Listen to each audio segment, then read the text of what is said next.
कि वैसे भी बीएसपी किसी भी मामले में जो कहती है तो उस पर सही से अमल भी करके दिखाती है। यही बीएसपी की खास पहचान भी है। लेकिन इस मामले में सावधानी के तौर पर यहाँ मैं ये भी कहना चाहूँगी कि यदि यूपी की वर्तमान भाजपा सरकार ने यहाँ की जनता के प्रति अपनी जिम्मेवारी को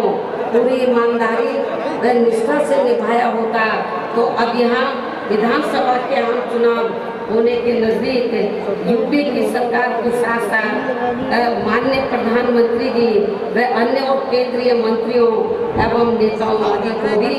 यूपी की जनता को लुभाने के लिए अब यहाँ थोक के भाव में ताबड़तोड़ शिलान्यास घोषणाएं व अच्छे कार्यों का भी उद्घाटन आदि नहीं करना पड़ता।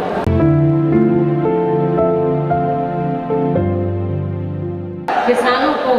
वे अपनी उपेक्षा को लेकर कुछ नाराज चल रही जातियों को भी साधने के लिए अब यहाँ इनको चुनाव के नज़दीक खासकर जाट व गुर्जर आदि समाज के राजाओं की प्रतिमाएं लगाने व यूनिवर्सिटी आदि के भी नाम बेमन होकर नहीं रखने पड़ती, जबकि वास्तव में ये सभी कार्य बहुत पहले ही पूरे हो जाने चाहिए थे, जिनका अब सरकार के लोगों को यहाँ शिलान्यास नहीं बल्कि लोकार्पण व उद्घाटन आदि ही करना पड़ता। इसी प्रकार अब चुनाव होने के नज़दीक इनको उन जाति के विधायकों को भी काफ़ी दुखी मन से मंत्री आदि बनाना पड़ा है, जो जातियाँ इनकी कार्यशैली से काफ़ी नाराज चल रही थी, जिससे भी इनको अब कोई खास लाभ मिलने वाला नहीं है। ऐसे में अब प्रदेश की जनता यूपी व केंद्र सरकार के भी आसानी से बहकावे में आने वाली नहीं है। और अब मेरा यही कहना है कि यदि आप लोग मेरी इन सब बातों को ध्यान में रखकर तथा हर प्रकार की सावधानी बरतते हुए ये चुनाव लड़ते हैं तो फिर इस बार यहाँ बीएसपी की सरकार को बनने से कोई भी ताकत रोक नहीं पाएगी, अर्थात फिर यहाँ बीएसपी की सरकार जरूर बनेगी। और ऐसा हो जाने पर फिर यही आज पार्टी के लोगों की मान्यवर श्री कांशीराम जी के प्रति सच्ची श्रद्धा भी होगी। इस उम्मीद के साथ ही मैं आप लोगों को पार्टी के आगे के प्रोग्राम के बारे में ये भी बताना चाहती हूँ कि इसी महीने दिनांक 21 अक्टूबर सन 2021 से प्रदेश की प्रत्येक विधानसभा में उसके सभी सेक्टरों व पोलिंग बूथों आदि की बनी कमेटियों के सभी पदाधिकारियों को यहाँ विधानसभा चुनाव को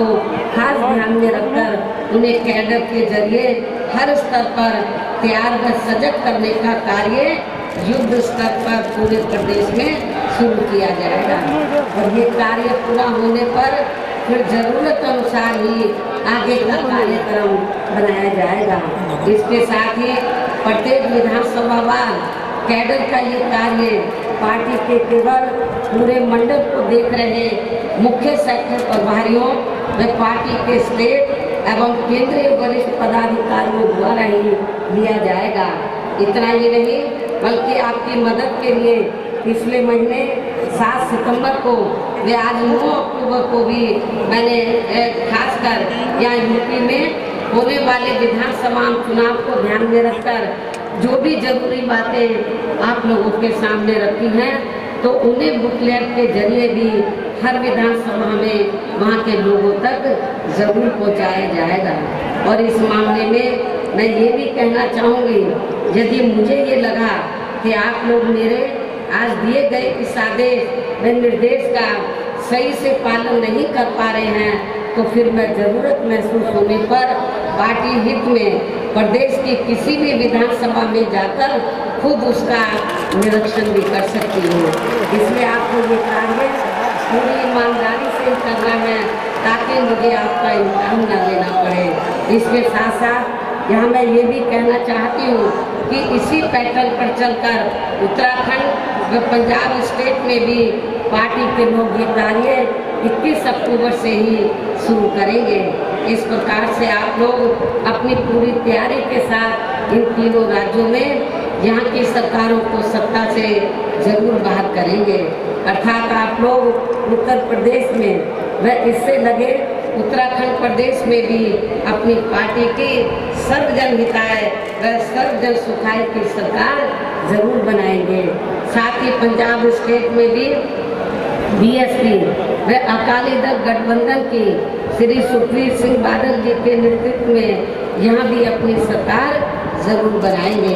इस भरोसे के साथ ही हम मान्यवर श्री कांशीराम जी की पुण्यतिथि के मौके पर केंद्र की सरकार से इनको भारत रत्न की उपाधि से सम्मानित करने की भी जोरदार मांग करती हूँ और इसके लिए दिल से ये विशेष आग्रह भी करती हूँ। हालांकि इस मामले में हमें ये मालूम है कि केंद्र में कोई भी जातिवादी सरकार जल्दी से हमारे दलित वर्ग के महान व्यक्तित्व को इस उपाधि से सम्मानित करने वाली नहीं है। और इस संदर्भ में बाबा साहब डॉक्टर भीमराव अम्बेडकर का खास उदाहरण आप लोगों के सामने है। आप लोगों को मालूम है कि बाबा साहब ने तो देश का संविधान बनाया और जब केंद्र में अंग्रेजों के जाने के बाद कांग्रेस सत्ता में आई, राज्यों में भी रही, तो कांग्रेस की जिम्मेवारी बनती थी कि बाबा साहब को भारत रत्न की उपाधि से सम्मानित करना चाहिए था। लेकिन कांग्रेस की केंद्र की सरकार ने बाबा साहब को भारत रत्न की उपाधि से सम्मानित नहीं किया और नतीजा क्या हुआ, हमारे लोग इसके लिए काफ़ी संघर्ष करते रहे लेकिन सफलता नहीं मिली क्योंकि कांग्रेस पार्टी नहीं चाहती थी कि दलितों को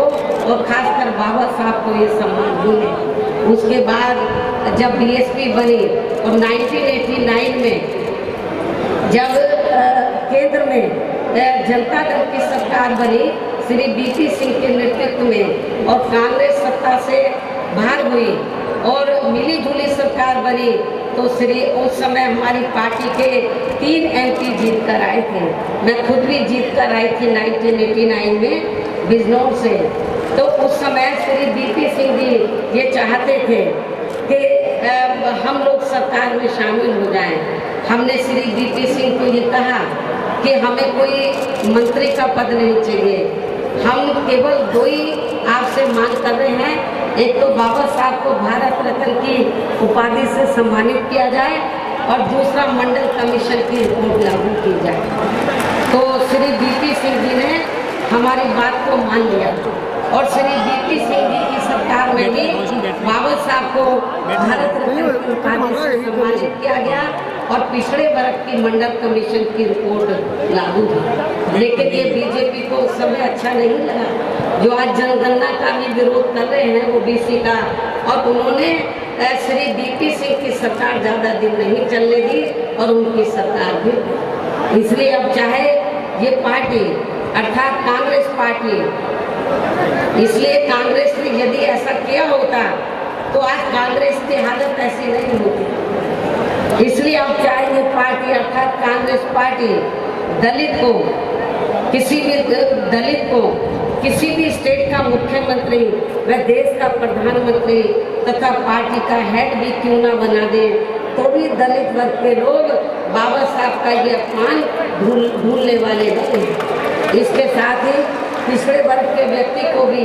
ये सभी महत्वपूर्ण पदों पर भी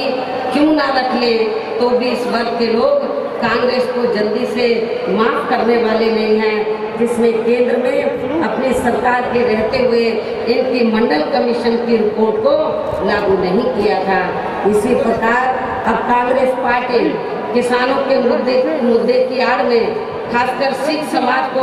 लुभाने के लिए कितनी भी नाटकबाजी क्यों ना कर ले तो भी देश में सिख समाज के लोग कांग्रेस के राज में हुए सिख दंगों को आसानी से भुलाने वाले नहीं हैं। संक्षेप में अब मेरा यही कहना है कि केंद्र में जब तक जातिवादी सरकारें चलती रहेंगी, जातिवादी मानसिकता वाली सरकारें चलती रहेंगी तो तब तक यहाँ दलित वर्ग के महान व्यक्तित्व को आसानी से भारत रत्न की उपाधि से सम्मानित नहीं किया जाने वाला है। लेकिन फिर भी हमारी पार्टी का माननीय श्री कांशीराम जी को ये सम्मान दिलाने का प्रयास हमेशा जारी रहेगा। वैसे भी किसी भी मामले में कांग्रेस व अन्य जातिवादी पार्टियों को भी यहाँ दलित, आदिवासी व पिछड़े वर्ग के लोग केवल इन्हें अपनी मुसीबत व मजबूरी आदि में ही याद आते हैं। ये सब हमें पिछले महीने पंजाब स्टेट में भी काफ़ी कुछ देखने को लिए मिला है। यहाँ भारी संख्या में आप ये देखो, चारों तरफ भीड़ ही भीड़ है और जितने लोग अंदर हैं इससे काफ़ी ज़्यादा लोग बाहर भी हैं। तो आप लोग अपने खुद के आपको जब मालूम पड़ा कि माननीय श्री कांशीराम जी की पुण्यतिथि के मौके पर, और मुझे पूरा भरोसा है, खास तौर से जो विरोधी लोग ये कहते हैं कि बीएसपी कहीं पिक्चर में नजर नहीं आ रहा है, मेरे ख्याल अभी तक पिछले कई महीनों में जितने प्रोग्राम कांग्रेस ने, सपा ने, बीजेपी ने किए हैं, जितनी भीड़ उनके प्रोग्राम में अभी तक आई है उससे कई गुना भीड़ आज बीएसपी के अकेले प्रोग्राम में मीडिया को देखने के लिए मिले हैं। तो अब मैं आप लोगों का और ज़्यादा समय न लेते हुए अब मैं मान्यवर श्री कांशीराम जी की प्रतिमा पर अपने श्रद्धा सुमन अर्पित करती हूँ तथा मेरे बाद भारी संख्या में आए पार्टी के लोग भी खासकर कोरोना नियमों का पालन करते हुए पूर्व की तरह ही पूरे अनुशासित तरीके से इनको अपने श्रद्धा सुमन अर्पित करके तब फिर अपने अपने जिलों में सावधानी पूर्वक वापिस चले जाएंगे और फिर ये लोग पार्टी के आज घोषित किए गए कार्य में अपने जी जान से जुट जाएंगे। इस उम्मीद के साथ ही अब मैं आप लोगों से यही रजा लेती हूँ। जय भीम, जय भारत।